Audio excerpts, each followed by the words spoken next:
As ever, GTEST is a fantastically organised event where you can do 6 months worth of car stuff in 2 or 3 days. Hi, I'm Jens Meiners, co-founder and organizer of the German Car of the Year program. So I'm Bernd Heitzmann, co-organizer of German Car of the Year.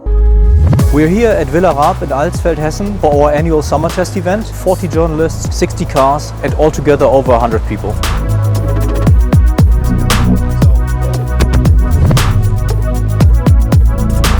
Real news, we have the new Golf R here, we have the Hyundai Inster, the Kia EV3 and the Alpina B3 GT.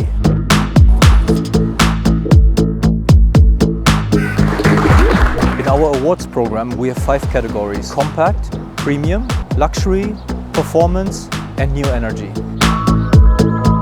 Hi, I'm Michael Taylor. I'm a motoring journalist and this is my, I think, 4th GTEST Award mega test. This year we are really happy that we had 20 manufacturers joining the GTEST Summer Test Fest in Alsfeld. Test every car back to back to back to back. So every car on the same bumps, on the same corners, the same braking areas. Direct comparison with the benchmarking, driving the latest technology, driving the latest innovations in the market, and I think that's what this event is for. A bunch of people who love cars in one place together, swapping car stories. There's something really heartwarming about that when you can still do it.